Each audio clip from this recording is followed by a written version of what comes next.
We're now in what we call the home stretch, which I think it's a baseball term. I could be wrong about that. I think, yeah, it's a baseball term.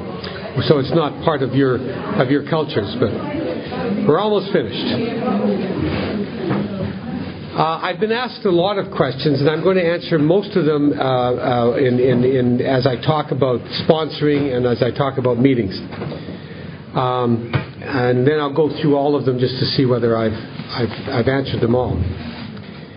But someone asked me, if I understand you correctly, you don't use the AA 12 and 12 or the OA 12 and 12 in your step work. And when I work with sponsees, I don't normally. I love the AA 12 and 12. I think it's an absolutely brilliant and great work. I'm not as much in love with the OA 12 and 12. I think it's not a consistent piece of writing. And there is a committee in OA that's been created to look at the OA 12 and 12 and see if it's up to date and if it completely does the job. There's some wonderful stuff in the OA 12 and 12. I just don't use it as a guide to working the steps. And I don't think it's intended to be a guide to working the steps. It's a series of essays on the steps, just as Bill's AA 12 and 12 is a series of essays. It says, for instance, you mentioned not using the 7 deadly sins in step 4, even though Bill is suggesting it with big capital letters. Well, actually, with all due respect, if you read the AA 12 and 12, you'll see that Bill looks at the 7 deadly sins and brings them all down to one deadly sin, pride. He doesn't use the 7 deadly sins other than as an example of how all those 7 deadly sins become part of ego and part of pride. So I don't use them because I find the simple methods of the big book to be faster and more powerful. So as wonderful, I mean, I normally don't get the time to quote from the AA 12 and 12, but there are some incredibly wonderful parts of the AA 12 and 12. That one is, we've never been one among many, a member of the family, a worker among workers. We always strive to be at the top of the heap or to dive down below. That speaks to me so much. We've never tried to be sort of like a member of the human race, and it speaks to me. There are things in the last paragraph of the 12th step essay is so wonderful. All the discussions about financial security and the discussions about if a job becomes simply a means of survival as opposed to a means of being useful in life, a good way of checking. I love the AA 12 and 12, but the 7 deadly sins are not what is suggested. If you read that carefully, you'll see that he takes each one of them and ends up going to pride as being the issue of them. So I just wanted to point that out. And I think most of the other ones. Okay, let me go back to job or no job, wife or no wife. We simply do not stop drinking so long as we place dependence upon other people ahead of dependence on God. All through OA, and I understand AA, and I've told in NA and all that, there are sponsors who are more than willing to be in charge of your life, who tell you that they have to be in charge of your life, and that you have to submit, that submission is the whole issue. Maybe that works, and I'm not going to be the person to say that that's wrong. I'm just going to say that's not what I do, nor do I think that it is consistent with the concept of we simply do not stop drinking or compulsively eating so long as we place dependence upon other people ahead of dependence on God.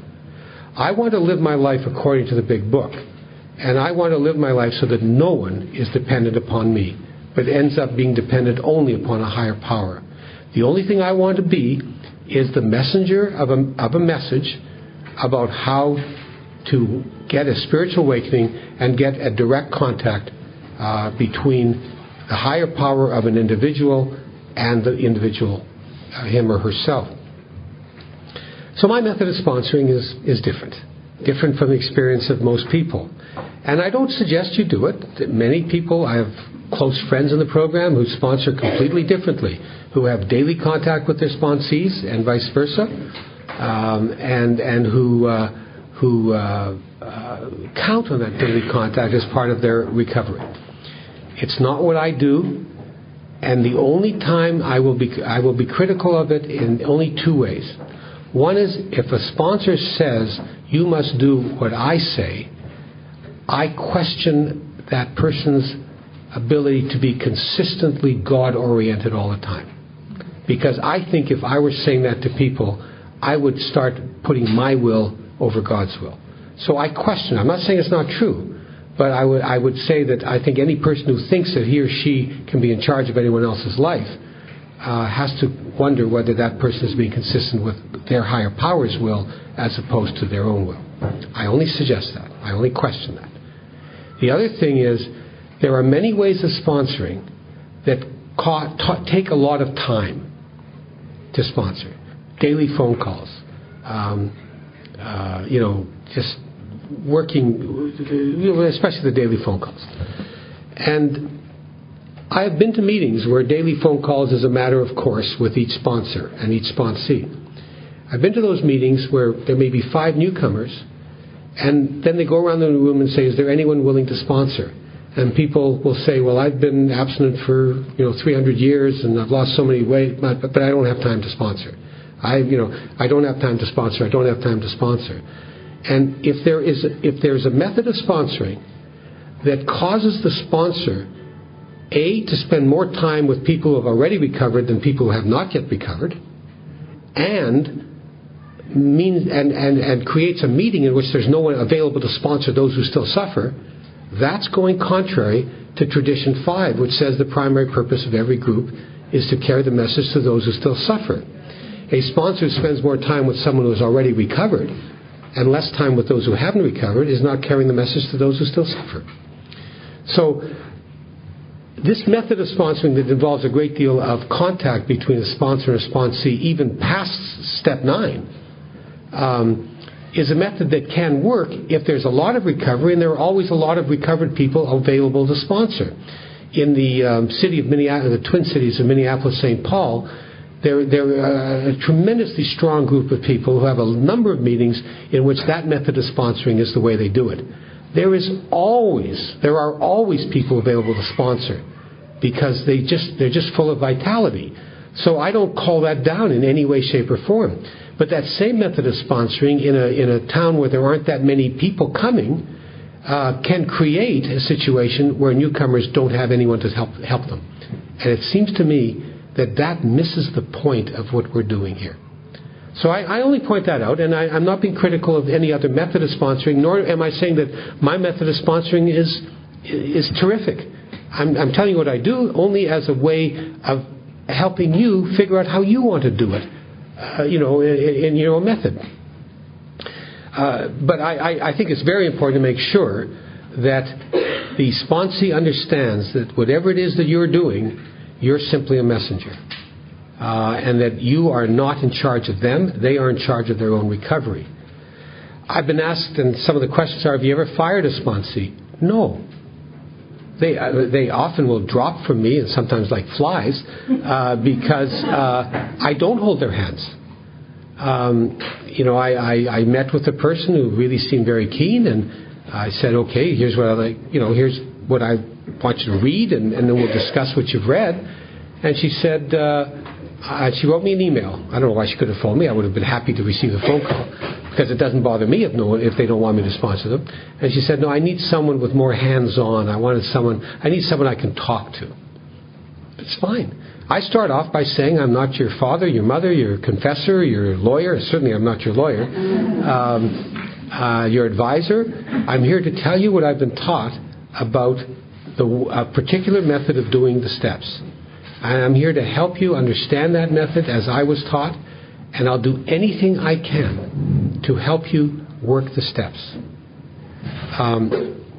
But I'm not here to give you advice, and I don't expect you to call me daily. If you want to call someone daily, call someone who's still suffering, because that'll help both of you. It doesn't mean people haven't phoned me on a daily basis. That there have been times when they have, and I haven't minded. I mean, it takes time, but I haven't minded. So have I ever fired anyone? No. But people get very bored with me, because there isn't much I can tell them other than, well, you're calling me all upset and things are bothering you. What do you do? I don't know what you do. Do step 4, 5, 6, 7, 8, and 9, and you'll know what to do. So I don't have any great advice for anyone because I'm not their advisor. I don't know what's right for them. I know it would be right for me if I were in that situation. I think I do at times, but I have no idea what's right for them in their situation. They have their own conception of a higher power. They have their own deep values. They have their own sense of guilt and their own sense of what makes them a human being. And it's not up to me to tell them what they should be doing. I know that if they work step 4, 5, 6, 7, 8, and 9, or if they've already recovered, they work step 10, that they will get an answer. And that answer will be the right one for them. It may not be the right one for me, but it's the right one for them. God bless them. The only concern I've never had anyone say, yes, I know the only answer is that I must kill him. No, I've never had that. I suppose if that happened, I might ask them to get a second opinion somewhere. Is there anyone else up there? Kind of thing. But that's never happened. So I've never turned anyone down either. Once, about 15 years ago, I turned someone down, and as I recall it, I was a little concerned about the mental health of that person. But in retrospect, I shouldn't have turned her down. But I did. And believe me, I've been willing to sponsor people who I had very grave doubts about their ability to work the steps and all that. But because I don't give them anything, I don't give them a shoulder to cry on, I don't give them anything, they soon learn that all I'm there for is to go through the book, explain what the book says, ask them if they want to do it, tell them how to do it, and support them as they do it. So when I meet with a sponsee, I will, if they say, will you sponsor me? I say, sure, I'd be happy to. Let's work out a time. And so I don't even know how many people I sponsor. I have no idea how many people I've brought to. They have to keep track of where they are because I can't remember it. I'm an old man. I say, well, okay, I'd be happy. What I'd like to do when we meet first, and I always make an appointment to meet, I'd like you to write down a food diary or the foods that are your big problems and start thinking about, and read the doctor's opinion and Bill's story and There Is a Solution and more about alcoholism, the doctor's opinion in the first 3 chapters of the big book. And I want to, and then we'll talk about what you've read. When I meet with them, I get a sense of how well they read, because in English it certainly is difficult, and maybe it is in other languages. There are ideas in the big book that are not that easy. So I want to know how well they can remember what they read and how well they understood what they read, because that will help me determine how fast or how slow we'll be going. Sometimes I have to go over it word for word, and sometimes I can say, oh, you remember this? Well, this particular paragraph is important. And that's the extreme that I've worked with. Sometimes I've worked with people who have had to have, well, not every word explained, but go over inch by inch every word to go over it with them. But what I end up doing at the first, or maybe the second, or maybe the third meeting, depending on how much they've retained and how much they've read, is to develop really three plans with them. The first is the plan of eating. I help them work out what for them is a reasonable way of abstaining from the food ingredients and eating behaviors that have created their cravings. And I work hard with them on that, and I question them, and I bring forward whatever kind of other examples, and I try to winnow it down so that it becomes very clear to them what their particular food issues and eating behaviors are. And then I say, okay, I also would like to work out with you a timetable, a plan for working the steps. How long are we going to spend on that? Because if you simply started off on abstinence and plan of eating without knowing when you're going to finish, or when you hope to finish, it'll be like any other diet, that it's great for a while and then your mind may send you back to eating. And then I ask them to work out a plan and a strategy for a day-to-day living if they're tempted, which may include phoning in their food. It may include, if you're tempted, you drink a glass of water, you throw out everything in your house while you're working the steps. And I say, given that after step 9, it can be in your house and you won't want it, but between the time you start being abstinent and the time you finish step 9, you're in danger. You're in a race with your mind. Either your mind is going to persuade you to go back to the food, or you're going to give up your will and your life over to the care of God as you understand God, finish step 9 and have sanity and not want this stuff. So you're in a race. And let's work out a way by which you can keep abstinent while you're working the steps, because that is essential to the honesty that's required in steps 4, 5, 6, 7, 8, and 9. And I say to them, and I do say to them, if at 4 in the morning you feel like eating a donut, call me. My wife may mind, but she will understand, and I will not mind, and I will meet with you. Because what would an alcoholic do, a member of AA do, if someone phoned and said, I'm about to have a bottle of beer? They might talk on the phone, but the chances are they'd go meet with them over a cup of coffee. And I'm willing to do that, and I'm prepared to do that. Very few people ever take it. I also say, if you've already eaten a donut, call me in the morning. I don't want to talk to a drunk. I'll talk to you once you've been sober a little bit. And so if I have someone, by the way, who relapses, I sit down with them. I say, there are only 2 causes of relapse. Either your body was talking or your mind was talking. Let's figure out whether it was one or the other. And maybe you were eating foods that you shouldn't be eating. Maybe your plan of eating didn't eliminate all the foods that cause you cravings. Let's work it through. Let's see if maybe let's talk about what you've been eating in the last couple of days before your relapse. Maybe you were eating something that would make my mind think, wait a minute, why is he eating that? Or why is she eating that? And on the other hand, it means that you haven't been following the strategy that we worked out for a day-to-day existence, or you're not working the steps. Either it's the body or the mind. What are the other 2 options? So I never fire anyone who relapses. I say, let's work it through. Let's just see what mistakes you made so you won't make them again. Our program is a program of regeneration and rebirth. Who am I to say that they aren't worthy of me? Why would I fire anyone who has a desire to stop eating compulsively? It's important for me to help them as much as I can. At a certain point, and it's happened only with 1 or 2 people in my experience, whom I've sponsored, I've said, I don't know how else I can help you. Tell me, why is this happening? I mean, I've had one person, and this is again phone and telephone. I couldn't meet with that person in another city, and I haven't had good experience with this kind of sponsoring. Who continued to insist that being abstinent for 2 days meant that it was time for him to do a step 10, not a step 4. And this was somehow a matter of principle with him. And I said, you aren't recovered until you've worked through 4 through 9 and have been abstinent through that, because that's sort of the definition in the big book. And he kept arguing with me and that kind of resistance. I mean, eventually it became so boring that he left. I didn't fire him. Well, you're firing me. I'm not firing you. Tell me how I can help you. All I can do is tell you what the steps say in the big book, or at least how I interpret the steps. There's nothing more I can do. But I'm certainly not going to listen to you whine. That's not my job. And I'm not interested. I don't know if you ever heard, you know what whining means, and you can catch the pun then when I say, people have said, would you like some cheese with your wine? It's just, it's not my job to listen to whining.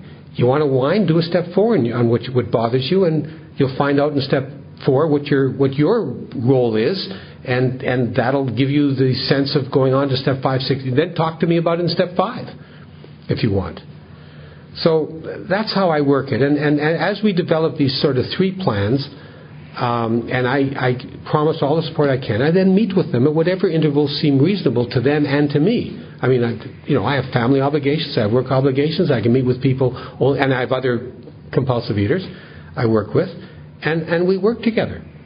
I go through the book just as I went through the book with the person that we work together with, and just as I go through the book at these workshops. The speed is up to them, not up to me. At a certain point, we discuss what it means to take step 3. Then we take step 3. He says he or she says the step 3 prayer. I bring out the forms. I say, these are the forms. This is how to fill them out. I work with them on that. If you have any problems about how to fill them out, let's meet again, and I'll be happy to give you examples or to tell you how I might look at some of the issues you want to bring up. If you don't know how to fill it out, let's take your most difficult resentments and go across the sheet instead of down each column.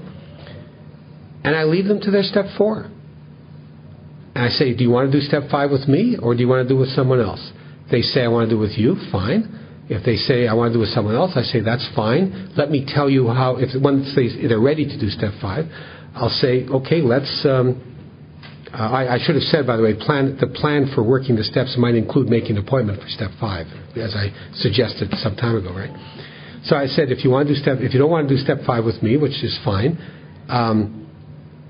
let me tell you how I see step 5 as being done, so that you have a sense of how long it might take, and find the person, do it with that person, and don't forget, you have to be delighted, look the world in the eye, be able to be alone at perfect peace and ease, and your fears have to have fallen from you. So I give the checklist, and don't forget that last paragraph where you have to admit to God and see if everything's ready. Then you do 6 and 7 and 8, and when you're ready to make your amends, when you've filled out the amends form, if you want to meet with me or meet with the person you did step 5 with, certainly meet, because you will not have the same sense of possibilities that anyone who's been in OA for a long time will have, because we've seen all kinds of people make amends. We've heard people talk about it. If this is a relative newcomer, that person may not have the same experience and may not be open to the possibilities of what kind of amends can be made.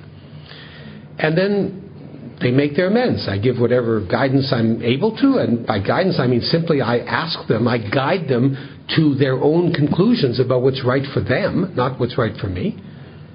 And once they recover and all these promises become true, as they always do, I say, fine, that's fantastic. Now let me talk to you about what step 10, 11, and 12 are about, and go out and sponsor. It's your duty now to sponsor. It's not just your duty. If you don't sponsor, you're going to die. And generally speaking, and one thing that in the meetings I go to at my hometown, I'm sort of like a senior kind of person. I've been around a long time. So when it comes time to identify myself as a sponsor, I do identify myself, but I almost always encourage people to go to my sponsees. If they ask me to sponsor them, I will often say, well, so-and-so has more time, than I do. And they work the steps. And when do they contact me? They contact me if they want to do the step 5 part of a step 10. If they want to share with me the step 10 part, or if they would like some advice on sponsoring. Maybe they're meeting with someone, they don't know how to work with that person, they've met with certain issues. And I give them whatever experience I have. And we see each other occasionally, and occasionally they tell me, I think you better do a step 10. They'll do that because I ask them to watch me carefully and to see if I'm getting into a bad stage. And we talk, and sometimes I do my step 5 part of my step 10 with them. Because they're amazing. They're more amazing than I am. They're absolutely incredible people. Some of the people I've sponsored in my life. I'm just in awe that and have had the privilege of sponsoring such amazing people. People with much greater weight loss than I have, who have overcome greater problems than I have. I mean, it's easy for me to talk. I've been trained in this way. I've been trained as a teacher. I've been trained as a lawyer. I've been a politician. I have philosophy background, an English background. It's not hard for me to talk. But for these people who have never had that kind of experience, and I grew up in a loving family that intellectually stimulated me. I mean, I had everything I need. I need love, intellectual stimulation, plus too much food. And so I'm just in awe of some of these people. So, I don't have a lot of contact with them. I don't require them to contact me or anything like that. They know that if they phone me, as I said, my answer will be, I don't know the answer, do a step 10 on it, which is my answer. I should say that, by the way, I was someone, I don't want to mention any names, but someone said, look, step 10 talks about very clearly, continue to watch for selfishness, dishonesty, resentment, and fear. When these crop up, we ask God at once to remove them. We discuss them with someone immediately and make amends quickly if we have harmed anyone. And that person, and then we resolutely turn our thoughts to someone we can help. And that person said, well, isn't that saying you should do it right away and all that? And doesn't that mean that step 10 is not done every so often, but is done right away? And I don't argue the point. I mean, obviously, if you're aware that you're being selfish, dishonest, resentful and fearful, you should do it right away. And I agree with that. I'm not aware of it until I begin to feel restless, irritable, and discontented, and then it's time for me to take out the forms. So I don't see any inconsistency there. But I did want to point out that the Big Book is very clear that as soon as we realize we've made a mistake, we should do something about it. And that's very true. I mean, there are times when I have apologized within minutes because I know that if I didn't, I made amends quickly, and it has happened. So I think that's an important aspect and to mention in step 10. I really appreciate having that pointed out. So, sometimes people just fall off. I give them the step 4 forms, and I don't see them. And I don't remember when I last met with them. I mean, I suppose I could find out because they'd be in my appointment book. But, I might see them in a meeting. How are you? I haven't finished my step 4. And I say, why not? What's standing in your way? Just do it. Just get it done. Is there any way I can help you? But if I don't see them, they're out of my mind. And it's because it's their responsibility. It's not mine. And I don't want to be responsible for another person's life. The Big Book says on page 96, paragraph 1 of page 108 in the Danish version, to not be discouraged if your prospect does not respond at once. Search out another alcoholic and try again. You're sure to find someone desperate enough to accept with eagerness what you offer. We find it a waste of time to keep chasing a man who cannot or will not work with you. If you leave such a person alone, he may soon become convinced that he cannot recover by himself. To spend too much time in any one situation is to deny some other alcoholic an opportunity to live and be happy. And I take that seriously. Now, I want to tell you a story about how I began my recovery after 6 or 7 years in the program. I had created on my own a meeting that started out being well attended, and I began to relapse. And since I was the only constant person there, it began to be less well attended and less well attended and less well attended until I was the only person going to that meeting. And I finally closed it. And I started going to another meeting which had some really powerful people in it. And I was still eating. Coming to meetings, talking a blue streak, and eating. People would say to me, how are you, Lawrie? I'd say, fine. And they'd say, good, love to hear you talk. You know so much. It's good to hear you talk. One day, Saturday morning, I wish I knew what the day was. I wish I knew the date because I'd love to, but I didn't make a note of it. The shyest woman in the room came up to me. The quietest, nicest, shyest person in the room. A little wisp of the thing. And she said, how are you, Lawrie? I said, fine. And she looked at me, she said, I mean really. And it was like a blow between the eyes. Now, I know, obviously what I said was I'm in terrible, terrible shape. But there are people who would have said, you have no right to take my inventory. This is an anonymous program and you can't judge me and, I'm never coming to this meeting again. You know what? I got to tell you, if I had ended up not going to that meeting again, I would have been doing that meeting a favor. And probably doing myself a favor. I was harming Overeaters Anonymous as a whole by talking so wonderfully about the program and persuasively about the program and showing absolutely no recovery whatsoever. So what she did by really challenging me was in the best interest of OA and frankly in my best interest as well.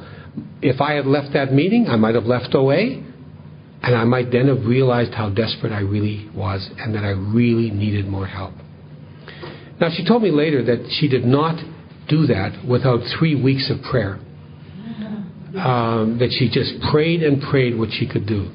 And what I do, what I suggest, what I have done, and what I suggest to anyone else who's ever asked me about this, is if there are people who you think are having problems, do a step 10 on them. Write them down. Put as a resentment, put them down. Figure out what your fears are, your selfishness and all that. Divorce yourself from your need to change the world or change that person.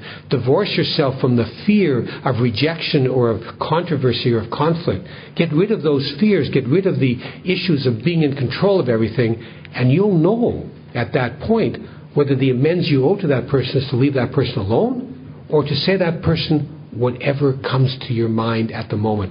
I should say that my experience in Step 9 is different from a big book study I heard where they say, no matter whether you like it or not, apologize. No matter whether you believe it or not, just go apologize. My experience is that if I did that, they would know that I didn't mean it and it would mean nothing. My experience has been that when I go with an open mind and an open heart, knowing what I've done wrong, the right words come out. At least they're the right ones for me. And so I've relied on the inspiration I get from the higher power of my understanding when my motives are clean, when I'm not trying to change the world or change other people, when I'm simply speaking from my heart in the best interest of another person. So I have at times said to individuals, you look as if you're having problems. Is there a way I can help you? And at other times, I've said nothing. I have found as a man in OA that I am intimidating whether I'm as nice as I can be. My experience has been that if I come off as authoritative, even though I try not to be, and my experience is that I come off as scaring a lot of people, even though I don't mean to. And so I'm very careful with a lot of women in the program in terms of how I speak to them and how I challenge or I don't challenge, because I find, and also as a senior, elder statesman who's a person been around a long time, I come off with a lot of authority, and so I'm careful what I say to people, and I'm not because I've had some bad experiences where I've said what I thought was something reasonable, and someone said, why are you intimidating me? And I just had no thought that I was doing it. So on a personal level, I try to be very careful. So I use I think I said I use Step 10 for everything, and my existence in this program, like it or not, is basically I just do what I can to carry the message, and I sponsor however I can. I think I'm a better sponsor now than I was 5 years ago, and I think I was a better sponsor 5 years ago than I was 10 years ago, and I know I was a better sponsor 10 years ago than I was 20 years ago, that's for sure. But whether people relapse or recover is up to them and up to me, and not up to me. I don't take responsibility for anything that they do. I mean, if I'm a bad sponsor, too bad. They picked me, and I'm just telling them what I know. And if what I know isn't good enough to help them recover, let them find someone else to recover. I don't want to be in charge of them.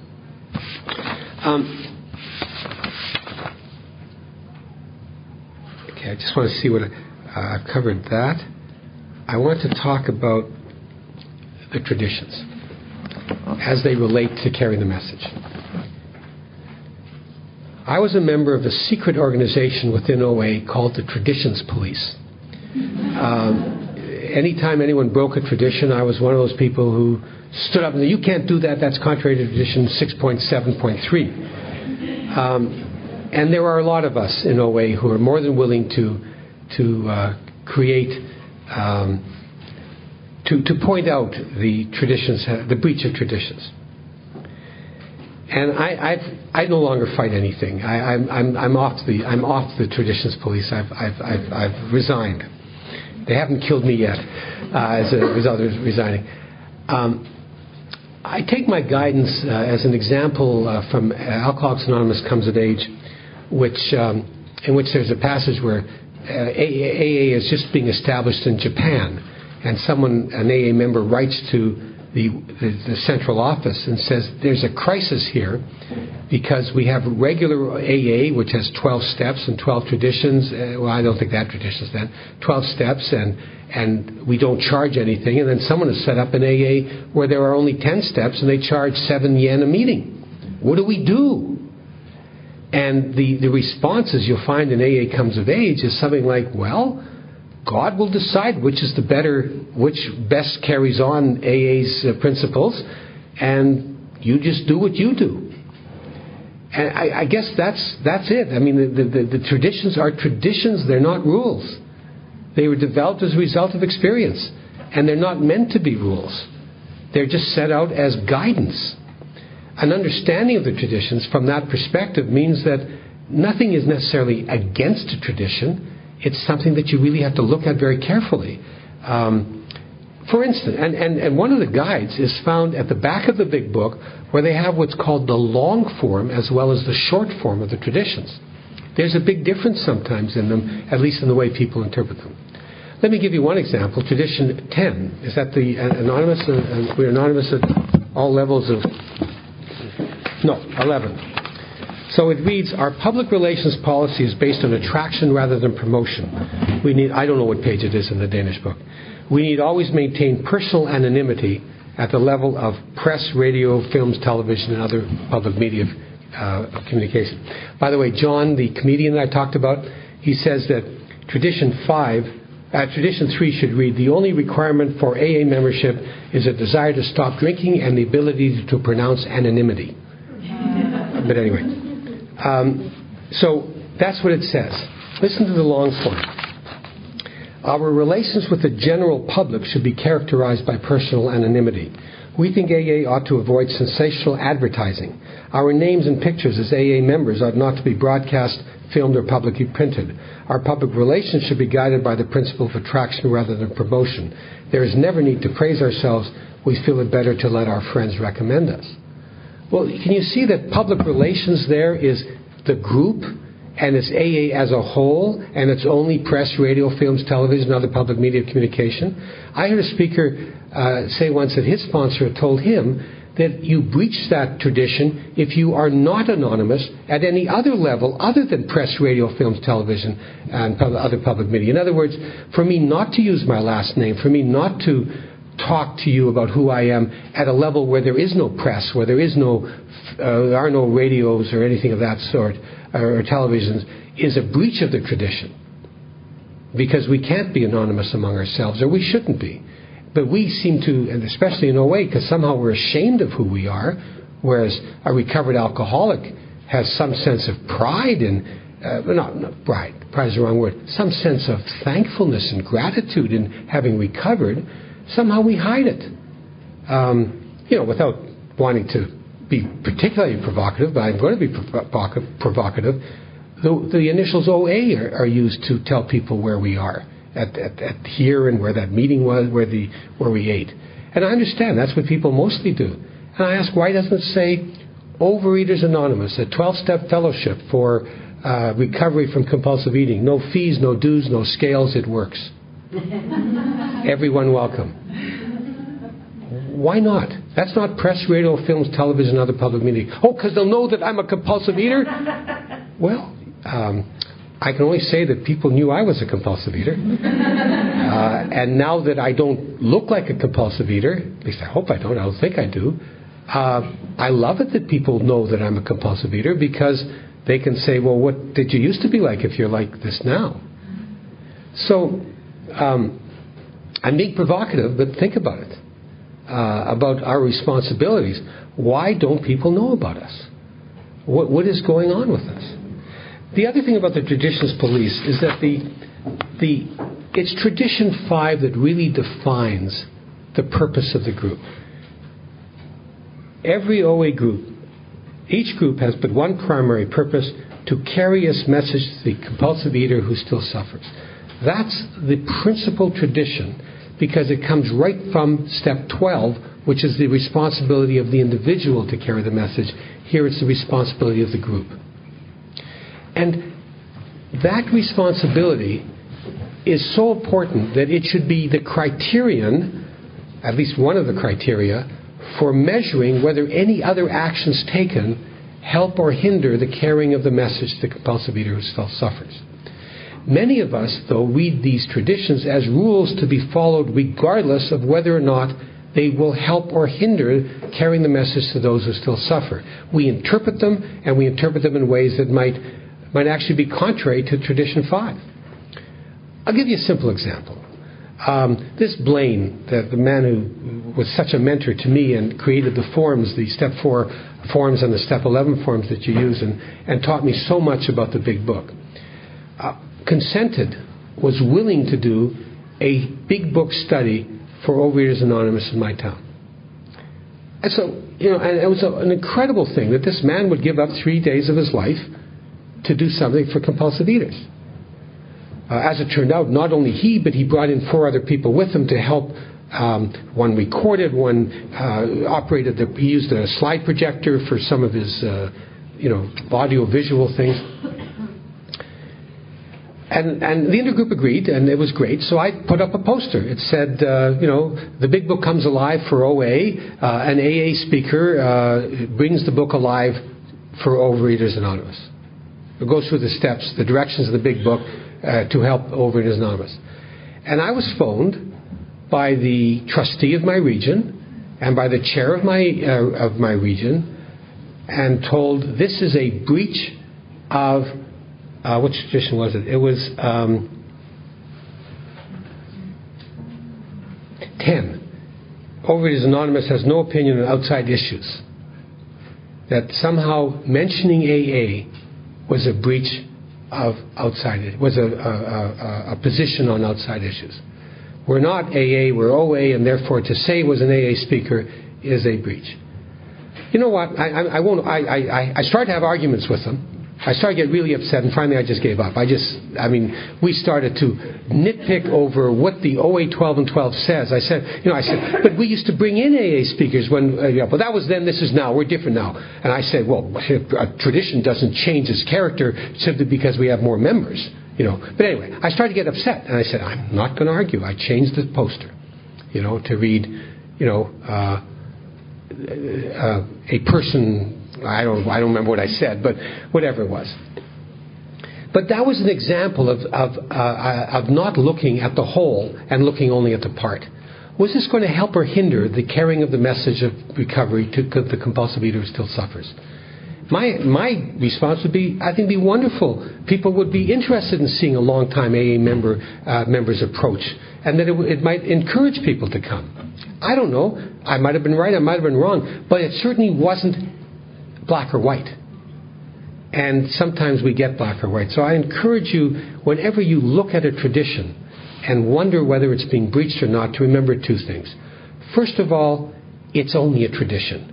And we are able, as people who do inventories and are able to figure through defects of character, we can change it any time. If we make a mistake, we can make up for that mistake. So don't get too upset. Many of you may be familiar with the discussion in step something or other of the in tradition. I wish I could remember it. Of the AA 12 and 12 about Rule 62. Do you know that story? It's a wonderful story where an AA group sets up rules for how it was going to conduct itself, and the rules keep adding up until they had 61 rules, and then the group just explodes. It just breaks up in anger, and the person who started this whole rule making sent out to everyone a folded piece of paper that said Rule 62. You open it up, it says, don't take yourself so damn seriously. And that's really what it should be. We should be joyous, happy, and free, as the Big Book says. That's the way we should be. And nothing should upset it. Nothing should upset our ability to handle life. I have many more things to say, but I always run out of time, but I feel much better. I got most of what I want to say off. I'll just go through some of the questions. Can you apply the steps in all eating disorders, or do you sometimes have to look for a solution in the world of psychiatry? Well, I have no position on outside issues. Some people, the Big Book talks about using medicine to help you, and certainly anyone who says you shouldn't go to a psychiatrist or you shouldn't take drugs is taking a position on outside issues. I'm not qualified to answer that. But it also says, gives an example of bulimia and anorexia, and I did want to talk a bit about that. I'm sure in this room, I heard in this room that there are people who have suffered from both bulimia and anorexia. I told you that Bill uses the word illness and not disease because he wants to take it away from medicine. Here's an area where I wish medicine had not grouped together two very different kinds of people. The bulimic is no different from any other compulsive overeater, except he or she does a better job of hiding it. Really, when you think about it. They eat like pigs, I eat like pigs. The bulimic eats too much and then gets rid of it in some way. That's different from an anorexic who doesn't eat enough. And yet they're classified in somehow the same eating disorder because of psychiatric categorization. And that has meant that bulimics and anorexics somehow identify with each other because they go to the same eating disorder clinic. And the solution, I guess, is the same. You eat only so much and no more, and you don't purge. But within the anorexic community, if you will, to my understanding, there are at least two major differences. There are anorexics who have never, ever overeaten, who have never had anything, who have absolute body distortion images, who have control issues, but have never overeaten in their lives. And then there are the anorexics who have overeaten and have turned to anorexia as a solution to compulsive eating, to the overeating. And those, it seems to me, can identify with the stories of overeating that we mostly tell in the Overeaters Anonymous. And it might help them to understand that not all foods do it to them, that they have to figure out which foods have created their compulsive eating, and therefore not to be afraid of eating other foods that don't create it. It may be that our experience with the allergy of the body, as we talk about within this room anyway, might assist them. The bulimic, of course, needs no assistance. It's an eating behavior that they indulge in that they have to abstain from. The eating behaviors, whatever it is that they use to get rid of their extra calories. But they might also need psychiatric help, so I don't have a position on that. Do you think it is good, important to comment that another OAer's weight if they become too thin, and if so, how would you do it? I'd do a step 10 on that issue. I mean that. I mean, I say it glibly, but I really do mean it. I would. If I felt strongly about it, I would. Can you say something on the social side of being an OA, such as isolation, different people, etc.? Well, the promises are there. A community will grow, a fellowship will grow about you. You will make a host of friends. And as I was talking about with some people, I mean, we don't even know sometimes the last names of the people in OA. We don't know what they do. We don't know whether they're married, what relationships they have, what their sexual orientation is, what their jobs are. And yet we know them deeper than most people know other people. And it seems to me that's something. That's really a gift. I understood that we shouldn't sponsor people who are still into food. Would you sponsor an alcoholic who still drinks? Well, I will work with people until they figure out what mistakes they're making and don't make them again. Also, we should be absent to work the steps. I do believe that. Well, I don't believe that. I mean, that's been my experience. I mean, there are people who can do it the other way, I guess. I've never met them. But if there are people like that, God bless them. But the big book certainly stands for the proposition, takes for granted. You get sober, and then you work the steps. And I don't know how you can be honest with yourself in steps 4, 5, 6, 7, 8, and 9 if you're not honest about your food. But anyway, the mental obsession with food won't be lifted until after step 9. The big question, how to get abstinent. The big book says we need to find a power greater than ourselves and find that power instead of working the steps. No, there's a difference. Getting abstinent doesn't mean recovery. There are people, and I've met many of them in OA, who are what's called, the equivalent of dry drunks, white-knuckle abstainers. There are people who have never taken the steps but use the power of the group to keep from eating or keep from drinking. They are abstinent, but that doesn't mean that they have recovered. Recovery is measured by the ability to be free of the mental obsession that sends you back, by the freedom from the mental obsession that sends you back. And that's the measure of recovery. We get abstinent by hanging on with our knuckles, with our right knuckles, just hanging on. We do whatever we have to do to keep abstinent while we work the steps. So our minds are cleared, we're not drunks, and we're able to work the steps as clearly as possible. The steps give us recovery so that we no longer have to worry about being abstinent. We have the sanity to know we shouldn't eat it.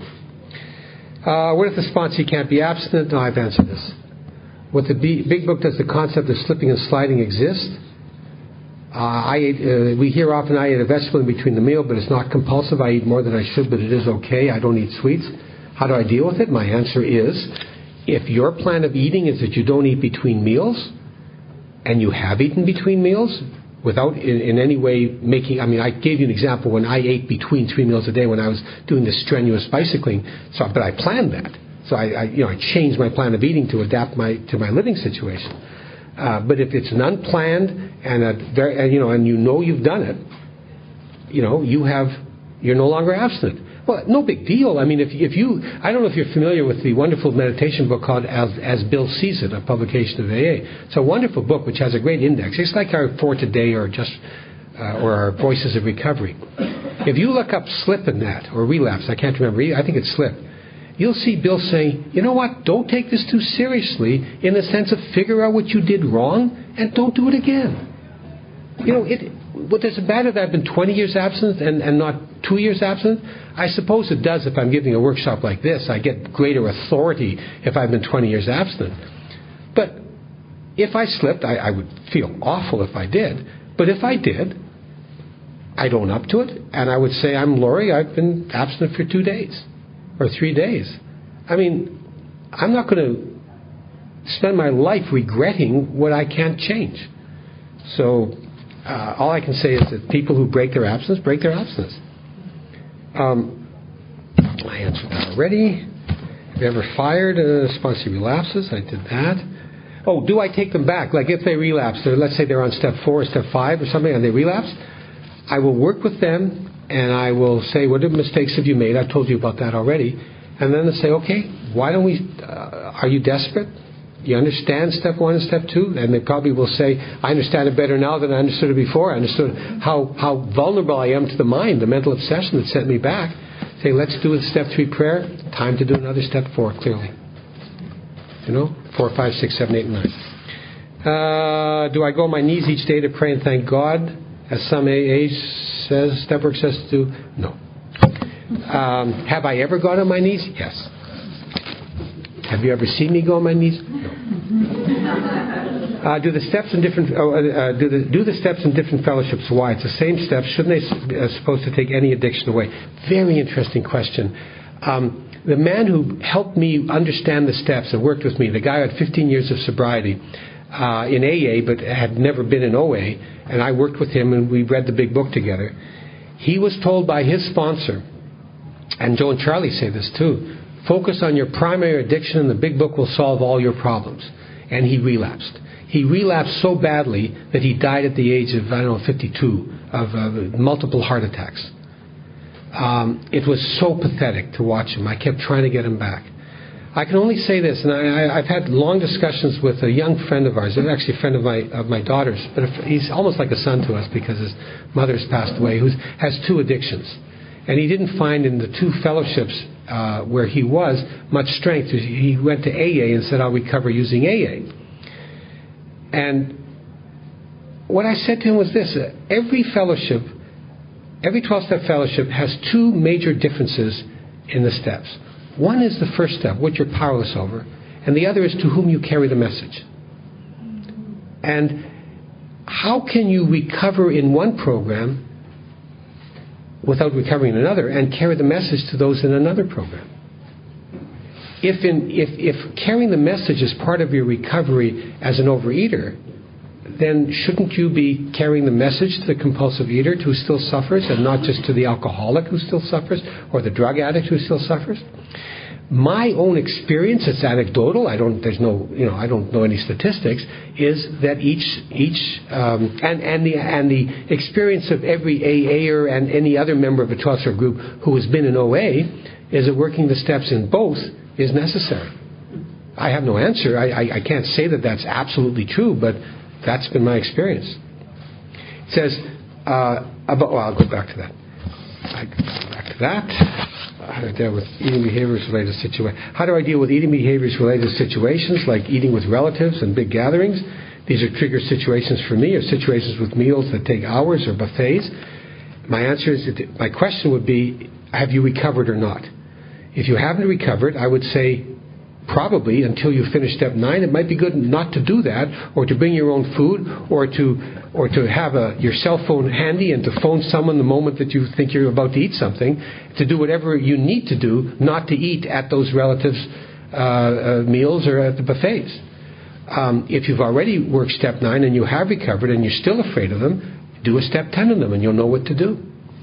The big book actually, and I wanted to read this, has a wonderful passage on this issue. I'll start on page 100. Yeah, because I've dealt with all the questions. And can I have 10 minutes?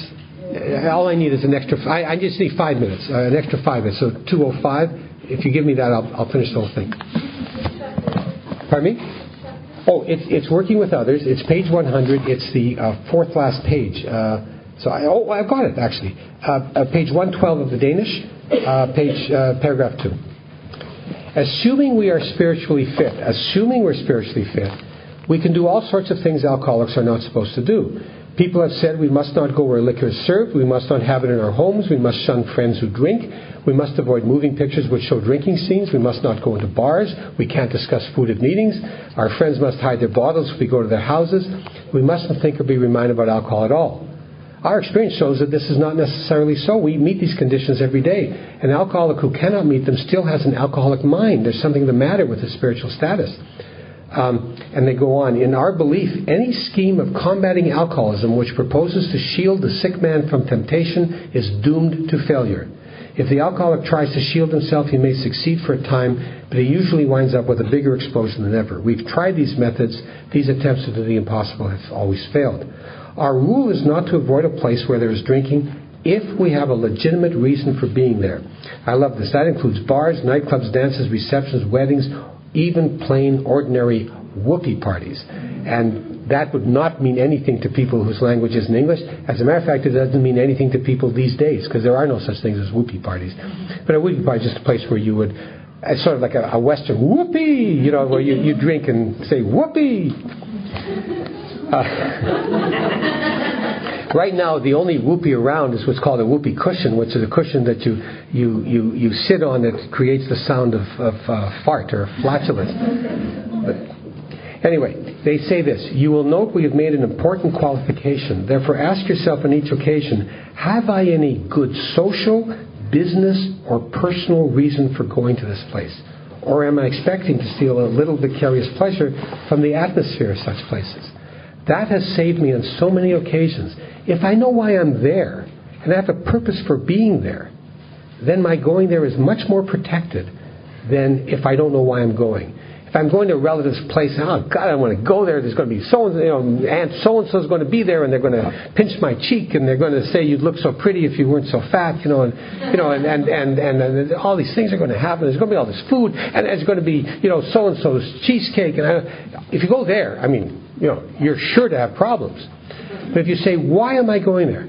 Because I love my relatives, regardless of their particular things that are annoying, and I want to show them love, and I want to show love to the people who've invited, to the couple that's invited me, and I want to be there to show my love. Well, if you remember that that's your purpose, you have much less chance of giving in to temptation. It is really such a wonderful question to ask yourself. I really recommend it to you. We get our job description on page 102, which is page 113, paragraph 2 of the Danish version. Your job now is to be at the place where you may be of maximum helpfulness to others. So never hesitate to go anywhere if you can be helpful. Just a few other comments on groups. There's a description of groups in the big book which talks about them being full of laughter. Why laughter when we talk about such serious things? Because we've recovered and we have gratitude. We can talk happy about the sad things that have happened because we're no longer what we used to be. But I think that we have to consider how each group should be considering itself, how is it carrying the message to the person who still suffers? It may be a comfortable meeting for those who come to it, but is it a meeting at which those who still suffer understand, first of all, what the illness is, and whether they seriously have our problem. So they know that they have our problem, and they know, therefore, that the only solution for them is probably a 12-step fellowship like ours. And if they don't have our problem, they shouldn't come, because this isn't a coffee klatch. It's not a place just to whine. It's a place to get recovery. And second of all, a group that emphasizes that recovery comes through the 12 steps of Overeaters Anonymous, because that's where recovery comes from. It doesn't come from anywhere else. At least that's our group conscience. I read it to you right at the beginning on Friday evening. The first policy motion ever passed says the 12 steps is what gives us our recovery. So there are many meetings around, which are discussion meetings, which are lifeline meetings, which are tools of recovery meetings. And I'm not calling them down or saying that they're bad, but the question I have is, do they emphasize that regardless of what the topic is, the solution for compulsive eating is the 12 steps? Because if they don't, and the meeting that I ran, that I eventually closed, all it was a discussion meeting. Whoever was the leader that day would read a passage from OA or AA literature and talk about it. And it was really nice. And it was a small meeting, so we could talk on and on and on about what's going on in our lives and the difficulty things. And it was just a wonderful place to unload all the crap that we had in our lives. But it wasn't a meeting that talked about recovery. Well, none of us had recovered. And so it wasn't a meeting that challenged the people who came to it. There is a different way. You don't have to cry over the things that are happening. You can overcome them by using the 12 steps of Overeaters Anonymous. So I put that out for you. There's one other thing, and I've forgotten where it happens, where it is. It's about matching Calamity with Serenity. I just blanked. I know that page. I know the page. I know what side of the page it's on. To match Calamity is horrible things happening with Serenity. So we are able to match Calamity with Serenity.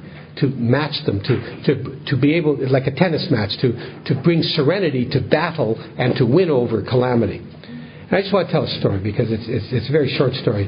I had a friend who had been in AA many, many years. I hadn't seen him for a while, but he used to be very wealthy. He had established a business, and he made a lot of money in that business.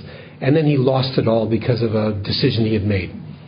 And he had no money left whatsoever. That's what I heard. I hadn't seen him for about a year. And I saw him on the street.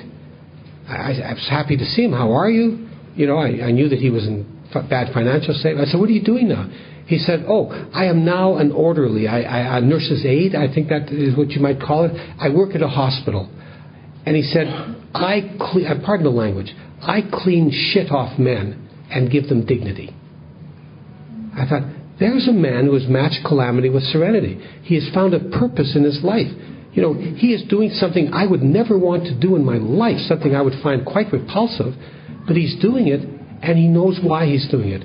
Not just to earn a job, but to help other people in a very humble, truly a humble way. I was overwhelmed by that. And I think that's another example of how we match Calamity with Serenity, how we can handle these things. Okay. I'll just go over the provocations to make sure I've covered them all. And then I will tell you a joke. And then I will finish by reading the big book. So,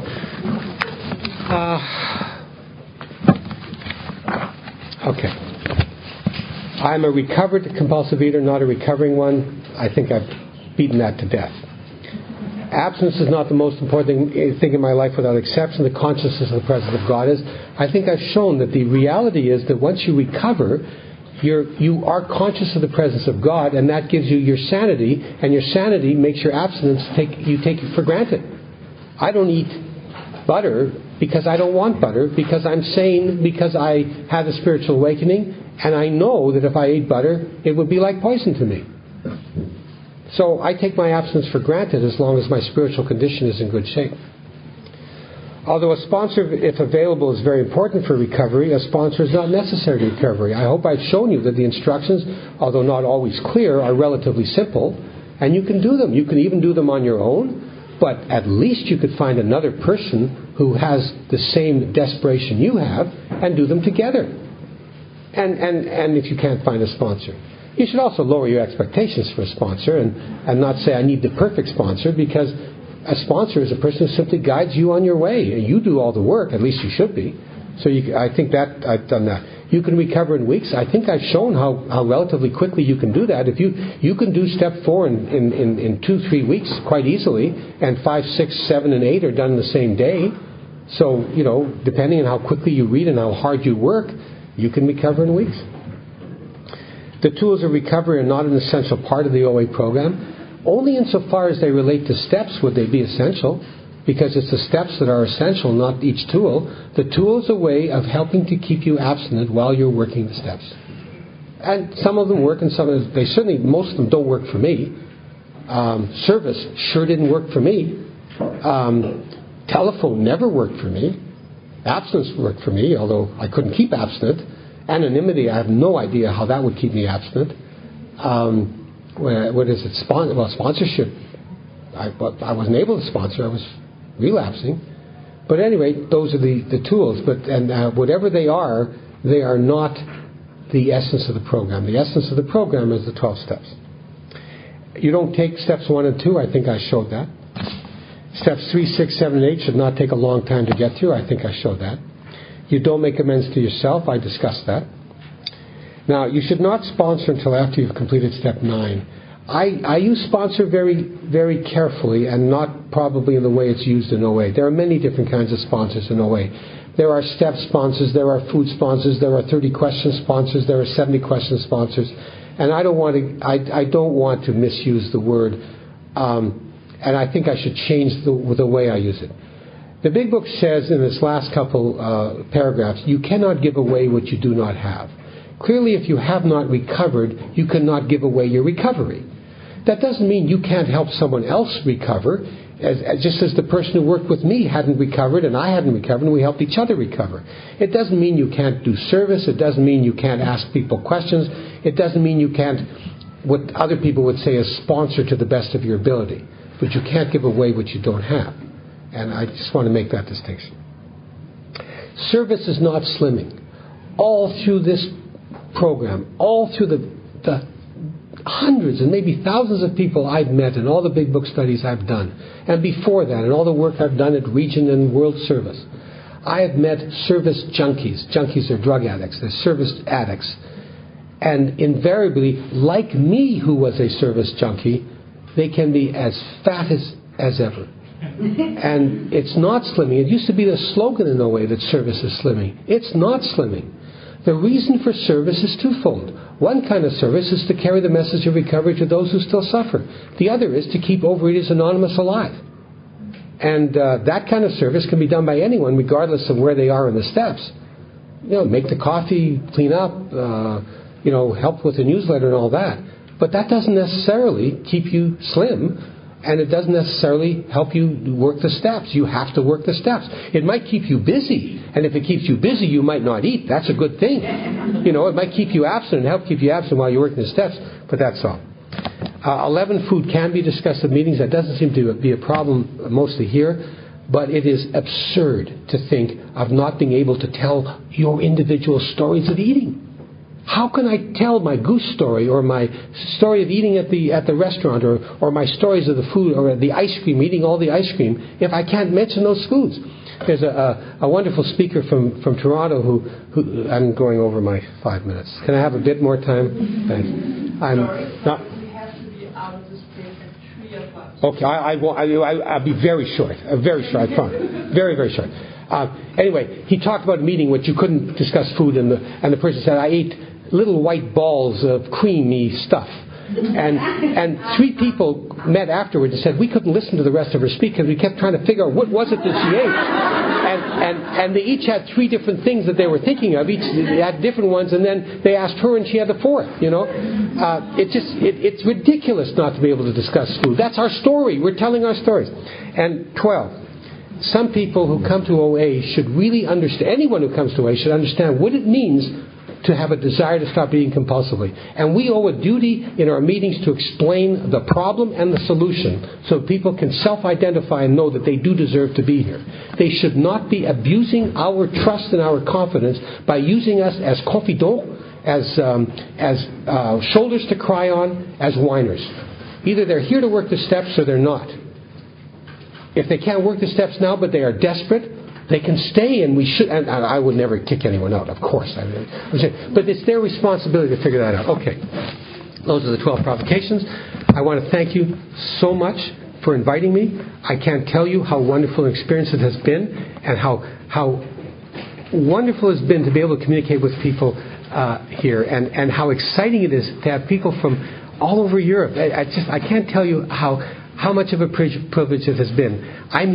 You may be helping me much more than I may be helping you. I've done workshops. I've come back 5 years later, and people have said, "Oh, you were so great 5 years ago. I had to come now." I said, "How are you doing?" "Oh, I had relapses. I'm just absent now after two months." And I think to myself, "Boy, I really had an impact." So I'm not fooling myself. I can be inspirational. I can talk all well, but it's all on you. And your responsibility is whether you recover or not. But you've helped me recover, so I thank you. Here's a story. It's an AA story, very brief. A man gives a speech, an AA member, a long-timer gives a speech at an AA meeting, and he gets a standing ovation. And people are cheering, and they come up to him afterwards. "Thank you so much. That was the most inspiring thing." "Don't thank me, thank God." "Oh, your interpretation of step 6 was brilliant. It changed my whole interpretation of the program." "Don't thank me, thank God." And a long-timer comes up and says, "Boy, that was a good speech." "Don't thank me, thank God." The long-timer looks at him and says, "It wasn't that good." I never, ever want to be a star. In my first year in this program, years and years ago, I was a star because I have the gift of gab. I know I do. My last name is Cherniak. My teacher in grade 8 said my name was Cherniak, yak. So I've talked all my life. I don't ever want to be a star. And I know I'm not a star. I'm telling you what I've been taught. And I just want to thank you so much. So I just want to finish up by reading page 164 of the big book, which is the ending. It's page 166 of the Danish edition, paragraph 1. "Still you may say, but I will not have the benefit..." Oh, and I'm asked to tell you to stay seated after I finish, because there's something they want to talk about. "Still you may say, but I will not have the benefit of contact with you who write this book. We cannot be sure. God will determine that, so you must remember your real reliance is always upon Him. He will show you how to create the fellowship you crave. Our book is meant to be suggestive only. We realize we know only a little. God will constantly disclose more to you and to us. Ask Him in your morning meditation what you can do each day for the man who is still sick. The answers will come if your own house is in order. But obviously you cannot transmit something you haven't got. See to it that your relationship with Him is right, and great events will come to pass for you and countless others. This is the great fact for us. Abandon yourself to God as you understand God. Admit your faults to Him and to your fellows. Clear away the wreckage of your past." But you'll notice that's steps 4, 5, and 9, right? "Give freely of what you find and join us." Well, that's step 11, step 4...